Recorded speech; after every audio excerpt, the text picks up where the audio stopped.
voyons beaucoup d'infidèles qui viennent à l'église ici. Le fait de venir à l'église, cela ne veut pas dire que tu as une relation profonde avec Jésus-Christ. Non. Ça ne veut rien dire.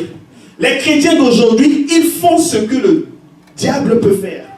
Je le répète encore, les chrétiens d'aujourd'hui, ils font ce que le diable peut faire. Le jour que les chrétiens d'aujourd'hui feront les choses que le diable ne peut pas faire, c'est là ils seront vraiment en contact avec Jésus-Christ. Vous venez à l'église, quelqu'un qui est animé d'un mauvais esprit, il peut rentrer aussi dans l'église, il va s'asseoir même sur la première place devant le pasteur. On voit, c'est ça. Ok, nous les chrétiens, on doit cesser de faire ce que le diable peut faire. Le diable lit la Bible. D'ailleurs, même le diable connaît mieux la Bible qu'un chrétien. Vous voyez un peu? Donc nous devons creuser. Nous devons aller là où le diable ne peut pas arriver. Le diable, c'est le ténèbre. Nous devons aller vers la lumière. Le diable ne va pas nous suivre. Nous devons aller là où ça fera mal au diable. Nous ne devons pas avoir une relation superficielle. Ne faisons pas ce que le diable peut faire. Moi, je vous invite, mes frères et sœurs, nous devons aller là où le diable ne peut pas aller. Nous devons aller là où le diable aura mal. Amen. Nous devons aller là où le diable aura mal. Nous ne devons pas aller là où le diable est. Nous ne devons pas faire ce que le diable peut faire. Le diable peut aller à l'église. Quelqu'un animé d'un mauvais esprit peut venir à l'église. Le diable, quelqu'un qui est animé d'un mauvais esprit, il peut lire la Bible aussi. Vous voyez un peu? Il peut venir, il peut s'asseoir même devant le pasteur. Allons là où le diable ne peut pas aller.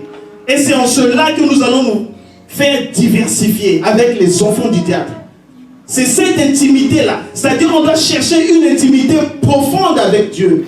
On doit creuser avec Dieu. On doit aller là où le diable ne pourra pas aller. On doit amener le diable dans le livre de Romains chapitre 10 verset 9. Le diable ne pourra pas arriver là. Créer une relation profonde avec Dieu. Amen. C'est en cela que nous allons nous faire diversifier. On doit creuser avec Dieu. On doit trouver notre identité à travers Jésus-Christ de Nazareth. Toute prière n'est pas prière. Ce que vous faites sortir dans votre bouche n'est pas vraiment prière. La prière, elle sera vraiment une prière efficace, dépendamment de votre foi.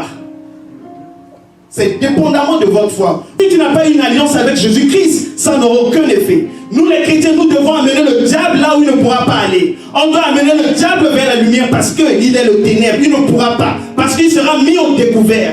Amen. Nous devons amener le diable là où il n'ira pas. C'est là où on va se faire diversifier. C'est là où il saura que celui-là c'est un enfant de Dieu. Et c'est là il dira qui connaît le pasteur Denis. C'est là il dira qui connaît la sœur Sephora. C'est là il dira qui connaît la sœur Chantana. Amenez le diable là où il ne peut pas arriver. Ne faites pas ce que le diable peut faire. Quand vous lisez la Bible, ce n'est rien encore. Dieu regarde la foi. Dieu ne regarde pas ce qui sort de votre bouche. Dieu regarde le fond. Dieu ne regarde pas la forme. Amenez le diable là où il ne peut pas arriver. C'est là où on veut arriver. Creusez avec Dieu. Creusez avec Dieu. Ne faites pas ce que le diable peut faire. Le diable connaît mieux la Bible. C'est pas en disant Jésus-Christ que Jésus-Christ sera avec vous. Non, non. Jésus vous attend. Amenez le diable là où il ne peut pas arriver. Là où il ne peut pas arriver, c'est là où vous allez comprendre que vous avez creusé avec Jésus-Christ. Amen. Creusons avec Jésus-Christ. Creusons. Creusons avec Jésus-Christ, mes frères et sœurs. Nous les chrétiens aujourd'hui, nous avons créé une barricade avec notre Dieu le Père Tout-Puissant. Je vais vous démontrer comment nous les chrétiens, on s'est éloignés nous-mêmes de Dieu. Je vais vous le montrer, je vais vous donner un petit exemple. On dit que notre bouche là, elle est prête à construire et puis elle est prête à détruire. Notre bouche, elle est prête à construire, elle est prête à détruire. Je vais prendre l'extrait du verset 13. Les fils de Séva, ils ont fait cela, ils nous ont donné l'exemple. Ils ont dit, je vous conjure par Jésus que Paul prêche. Ils n'ont pas dit que par le Jésus que eux, ils ont eu à confesser, qu'ils ont eu à accepter comme sauveur. Donc ce qui est clair, quand ils vont dire Jésus-Christ, rien ne va se passer.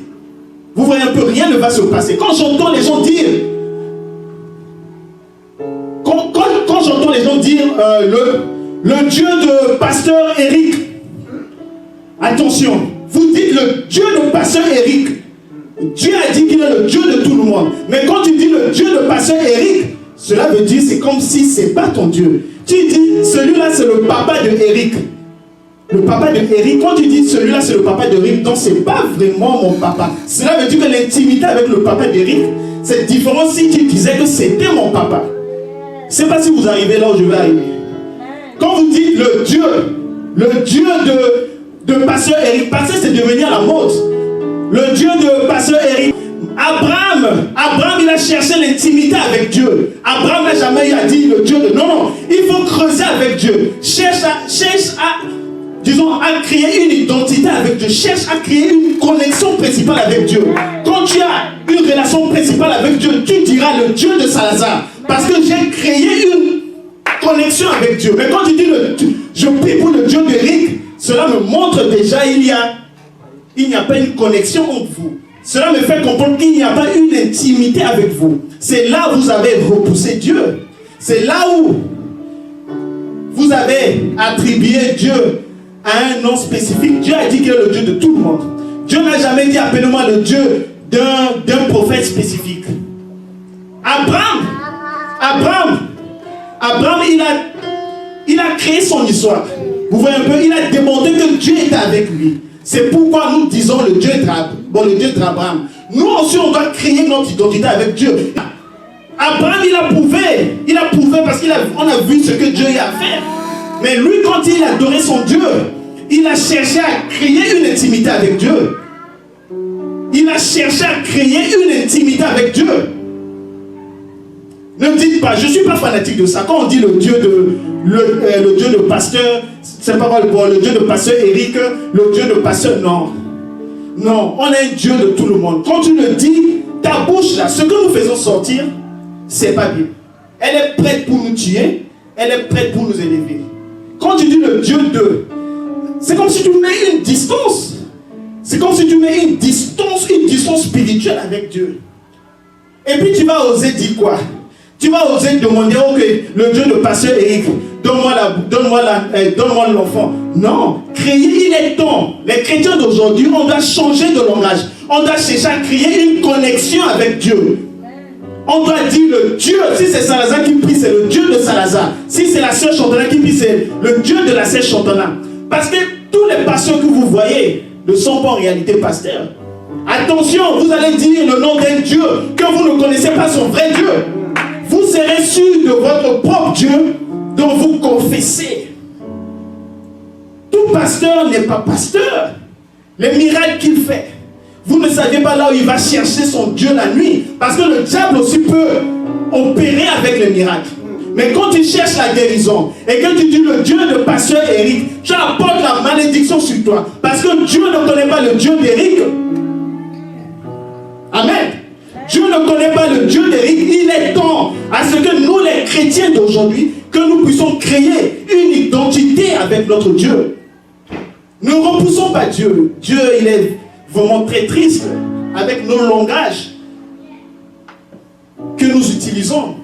Je ne suis pas fanatique de ça. Je n'ai rien contre eux. Mais un chrétien doit être prévoyant. Un chrétien doit être prévoyant. J'ai aimé ce que le pasteur avait dit.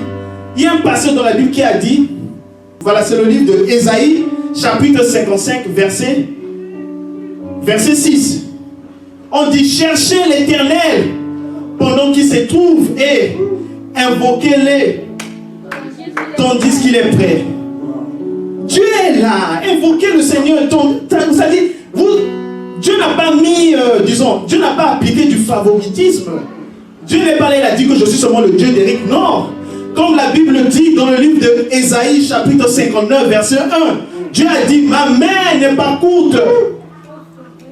Ma main n'est pas courte pour vous sauver et mes oreilles ne sont pas sourdes pour m'entendre. Confessez. Priez ce Seigneur-là. Il va vous écouter. De la même manière qu'il a écouté Abraham et que vous dites le Dieu d'Abraham. Abraham n'avait pas deux têtes. Il a suivi juste les règles que Dieu avait données. Parce que la Bible nous donne l'identité de Dieu. Moi, je vois la Bible, c'est comme une lettre que Dieu a écrite à ses enfants. Tu veux connaître Dieu, lis la Bible. Mais en lisant la Bible, ne lis pas la Bible comme le livre. Il faut lire la Bible avec l'esprit de discernement. Tu demandes la révélation. Tu cherches à connaître Dieu, lis la Bible. Dieu t'a écrit une lettre d'amour. Tu sauras comment Dieu est. Amen. Amen, amen, mes frères et sœurs. Je sais qu'il y aura certains qui ne sont pas d'accord avec moi. Même vous qui me suivez sur YouTube actuellement, vous qui me suivez sur Facebook actuellement, il est temps, je vous le dis, il est temps de cesser de réciter le Dieu de Pasteur Rock, le Dieu de... Tu crées une distance avec ton Dieu. Dieu est le Dieu de tout le monde. C'est comme si tu as cherché Dieu et puis Dieu n'a pas voulu se montrer à toi et puis tu commences à dire ok, c'est seulement le Dieu d'Éric. Non, cela veut dire que tu ne l'as pas bien cherché. Il y a des gens qui prient mal. Quand vous priez mal, vous ne verrez pas Dieu. Jésus-Christ c'est le Dieu des vivants. Mais si tu cherches Jésus parmi les gens qui sont morts, tu ne le verras pas. Ça dépend de comment vous priez. Vous allez me dire non, mais j'ai cherché Dieu, je n'ai pas trouvé. Non, ça dépend de la manière que vous l'aviez cherché. La Bible dit celui qui cherche, celui qui trouve. Cherchez bien, ça dépend de la manière que vous êtes en train de le chercher. Ne créez pas cette distance.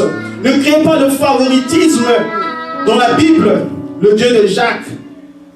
Le Dieu de Jacques.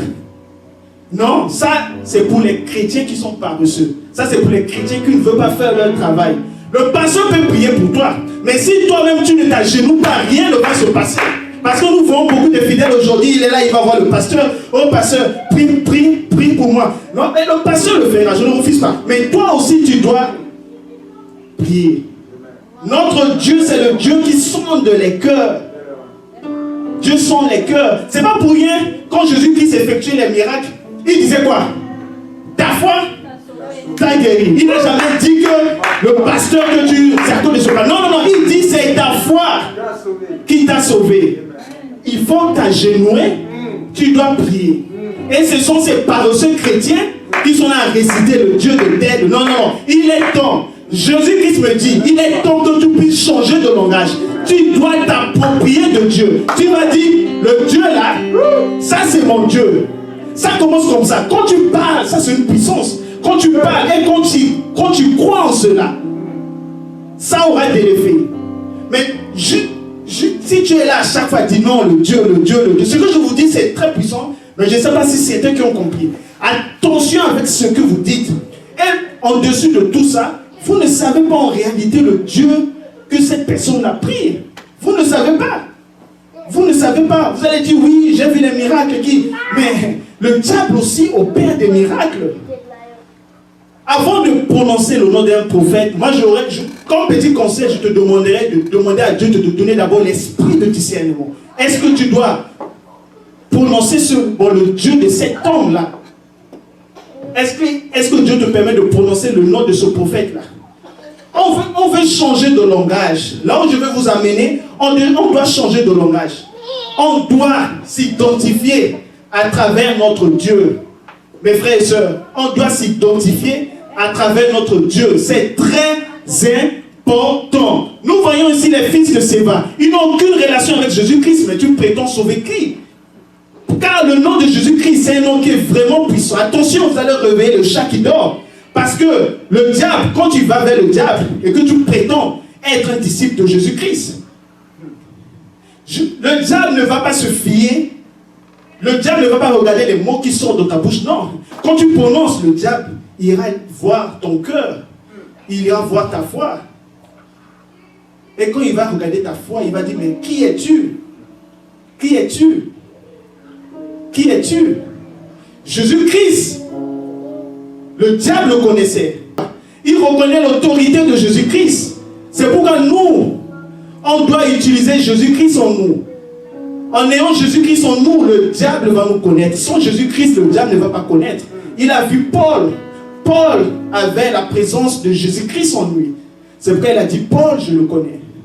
Jésus-Christ, le grand maître, je le connais, il m'avait terrassé déjà. C'était 1-0 déjà. Lui, je le connais déjà. Mais toi qui viens, tu n'as aucune relation avec Jésus-Christ. Et tu me réveilles de mon chemin. Attends, je vais te montrer comment comment être un bon chrétien. Ils ont été sabotés. Et je me rappelle l'histoire de l'homme de Dieu. Le pasteur Denis, il m'avait raconté une histoire là. Je sais que cette histoire, souvent, ça me fait rire. Mais ça ressemble à ce verset biblique là. À l'époque, il me semble que ça s'était passé en Afrique du Sud, si j'ai une bonne mémoire. Il y avait 2 serviteurs de Dieu. Ils étaient, disons, c'était des assistants, peut-être pasteurs.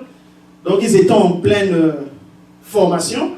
Maintenant, il y avait un fidèle de l'église qui ne se sentait pas bien apparemment. Il recevait des combats spirituels. Maintenant, le pasteur principal de l'église n'était pas là.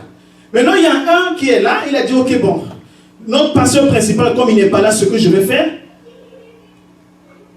j'irai chez vous et je vais prier pour toi et puis je verrai si l'esprit mauvais là, je verrai ce qu'il va faire. Vous voyez un peu?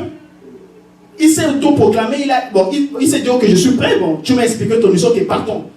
Parce que la dame en question disait qu'apparemment c'était à minuit que l'esprit satanique là venait, et quand l'esprit là rentrait, donc l'esprit là se mettait à tabasser, là, à taper la dame, tout ça là. Maintenant il a dit, ok, il a dit, moi je suis le serviteur de Dieu, allons-y là-bas, et puis je vais prier pour toi, et puis je verrai si l'esprit là fera quelque chose pour toi. Il est parti là-bas. Il est parti là-bas, minuit est arrivé. Minuit est arrivé, l'homme de Dieu, là, la manière dont on l'a tapé, il a fui, disons même, il a oublié même la dame là qu'il avait amenée. Vous voyez un peu? Donc je dis qu'il a été tabassé comme les fils de Séva. Avant de prendre un certain nombre d'initiatives, tu dois d'abord prier. Vous voyez un peu, tu dois d'abord prier. Et puis moi je me dis, nous les serviteurs, là, nous qui sommes encore sous la responsabilité de nos guides, ou bien de nos, disons, moi je les appelle comme les papas spirituels. Comme, voilà, oui, papas spirituels. Vous voyez un peu? Quand on vous encourage, supposons un peu, vous avez prêché une première voix, vous avez prêché un premier jour avec onction, il y a eu beaucoup de miracles. Cela ne veut pas dire que vous êtes encore prêt. Tu as prêché, je ne refuse pas. Il y a eu des guérisons, tout ça là. Ça ne veut pas dire que tu es arrivé. Ça ne veut pas dire que tu es arrivé. Parce que je me dis, mais qu'est-ce qui a poussé à ce serviteur d'aller, disons, ok, bon, comme le pasteur principal n'est pas là, j'irai là-bas prier pour toi. Attention. Il y a aussi certains serviteurs, ce n'est pas encore le temps d'aller ouvrir ta propre église. Parce que tu as eu à faire un certain nombre de miracles, ou bien tu as eu à prêcher, il y a eu des témoignages, et puis tu te dis que tu es prêt. Attention, le temps des hommes, ce n'est pas le temps des dieux. Dieu avait un calendrier pour toi. Mais quand tu anticipes les choses, tu seras combattu. Quand tu fais, en français on dit souvent, l'heure avant l'heure n'est pas l'heure. Supposons si tu devais partir quelque part à 17h et quand tu vas à 15h là, c'est pas ton heure. Si c'était à 17h puis tu es parti à 18h, c'est pas ton heure. L'heure avant l'heure n'est pas l'heure. L'heure après l'heure n'est pas l'heure. Amen. Amen. Donc nous devons faire très très attention. Les encouragements qu'on vous donne, cela ne veut pas dire que tu es encore arrivé. Prie. Ne te dis pas, oh bon, comme je prêche bien, bon c'est bon, c'est fini, hein, donc je suis déjà arrivé, je suis prêt maintenant pour aller ouvrir. Parce que je sais que ça se passe dans nos pays. Il y a des gens qui n'est pas encore prêt. C'est vrai, il y a certaines personnes, il ne faut jamais les féliciter. Quand vous les félicitez, c'est fini, ça dit qu'il est déjà prêt. Donc il parle directement avec Dieu. Il dit qu'il parle déjà avec Dieu, il n'a même pas besoin de tes conseils, tout ça. Amen. Donc c'est très très très important. Nous devons faire attention sur ce que nous faisons. Amen. Nous devons faire attention sur ce que nous faisons. Nous devons chercher une connexion avec Dieu. Cherchons une connexion avec Dieu. Cessons de dire le Dieu de... Mais toi tu connais son Dieu? Ou bien c'est parce qu'il a eu à faire des miracles, tu te dis non. Il est temps que tu puisses chercher à t'identifier à travers ton livre. Il est temps que les gens puissent dire le Dieu de Salazar, au lieu d'être là à répéter toujours les dieux des gens. C'est comme si c'est une punition qu'on t'a donnée à réciter seulement les dieux. Non, non. Il faudrait dire que moi aussi, les gens doivent dire le Dieu de Salazar. Il est temps que mon Dieu puisse faire des grandes choses dans ma vie, afin que les gens puissent dire aussi mon Dieu. Amen, amen. Il est temps de changer les choses. Il est temps de changer les choses, mes frères et sœurs. Il est temps. Dieu nous a tout donné. Dieu nous a tout donné. Dieu nous a tout donné. Ça dépend de la manière que nous voulons marcher avec notre Seigneur. Ne trouvons pas des excuses. Nous sommes persécutés, mais il y a une démarche à entreprendre. On doit commencer d'abord par Jésus-Christ. On doit l'accepter en tant que Seigneur et Sauveur. On doit s'identifier à travers Jésus. Ça dit le diable, quand il vient vers toi, il doit trouver l'identité du Christ en toi. Quand tu as Christ en toi, et quand tu dis Satan, sort de ce corps, il va sortir. Parce que la personne qui l'a battu, parce que la personne qui l'a gagné avant, il est en toi. Il a vu Jésus-Christ en toi. Il a dit, ah voilà la personne qui m'avait vaincu sur la croix. Amen. Donc nous devons changer les choses. Changer les choses. Cessons d'être des chrétiens paresseux. Les chrétiens d'aujourd'hui, ce sont les chrétiens. Moi je les appelle comme les chrétiens perroquets. Les chrétiens perroquets. Vous voyez un peu, le perroquet, c'est quelqu'un qui est là seulement à réciter les choses. Nous avons les chrétiens qui sont forts. Hein. Ils vont te mémoriser les versets bibliques. Tu vas te dire, mais celui-là, il parle avec Dieu. Mais ne t'occupe pas de ça. Ça sort juste dans la bouche. Il a mémorisé, mais oui, mais va dans son cœur, regarde sa foi. Le tout ne suffit pas juste de réciter les versets bibliques, de faire une longue prière, comme il y a certaines personnes qui récitent. Non, la prière, le tout ne dépend pas de ce qui sort de ta bouche, mais le tout dépend de ce que tu as dans le cœur. C'est ça qui compte. C'est ça qui compte et c'est ça que le diable regarde. Tu veux la guérison dépendra de ta foi. Ça dépendra de la personne que tu as dans ton cœur. Toute prière n'est pas prière. La prière est efficace quand tu as Jésus-Christ en toi. C'est quand tu as Jésus-Christ en toi. Et là, ça sera le commencement des choses. Et à travers Jésus-Christ, comme je le dis souvent, Jésus-Christ c'est la boussole. C'est lui qui te mène à la destination vers Dieu. Donc il est temps que nous les chrétiens, nous ne puissions pas faire ce que le diable peut faire. Non, moi je suis chrétien, j'amène le diable là où il ne peut pas aller. Et quand j'amène le diable là où il ne peut pas aller, et c'est en cela que je vais me diversifier de ce diable-là. Amen. Ne faisons pas ce que le diable peut faire. Non, non. Quand tu fais ce que le diable peut faire, mais il ne trouvera pas Jésus en toi. Parce que le diable veut à ce que tu puisses l'amener là où il ne peut pas aller. Amène-le vers la lumière, il te dira non, parce que lui c'est le ténèbre. À travers la lumière, il sera mis au découvert. On verra son jeu, on verra en quoi il est constitué. Amen. Ne répétons pas ce que le diable fait. Non, non. On ne doit pas avoir de l'amour superficiel. Non, on doit creuser, on doit s'identifier à travers Jésus-Christ de Nazareth. Amen, amen. Mes chers frères et sœurs, Dieu nous a tout donné. Dieu nous a tout donné. Comme je le dis souvent, Dieu nous a tout donné, mais ça dépend avec quel genre d'œil nous voulons regarder les choses. Si tu veux regarder les choses avec les yeux charnels, tu verras que le diable t'a déjà gagné. Tu verras que le diable t'a déjà vaincu. Mais si tu regardes les choses avec les yeux de l'esprit, tu verras en réalité, tu es plus fort que le diable. Tu verras en réalité que le diable c'est un trompeur. Amen. Il est temps de chercher notre Dieu pour de vrai. Cherchons-le pour de vrai. Arrangeons d'abord avec Jésus-Christ. C'est ça qui est la base. Vous voulez une bénédiction, mais il faut regarder d'abord ta relation avec Jésus-Christ. Comment c'est? Est-ce que tu as donné à Jésus-Christ sa vraie place dans ta vie? C'est ça le commencement. C'est ça le fondement. Amen, amen. Oh Dieu le Père Tout-Puissant. Tu es infiniment bon. Tu es infiniment aimable. Cherchez Dieu. Cherchez l'Éternel pendant qu'il se trouve et invoque-le. Tandis qu'il est prêt, il t'écoutera. Appelle le Seigneur, mais ça dépendra de quel langage que tu vas utiliser. Appelle-le, cherche-le pour de vrai. Cherche-le pour de vrai. Jésus-Christ, il est le Dieu des vivants. Si tu vas chercher Jésus-Christ parmi les morts, tu ne le verras pas. Il vit. Ça dépend de la manière que tu es tenté de le chercher.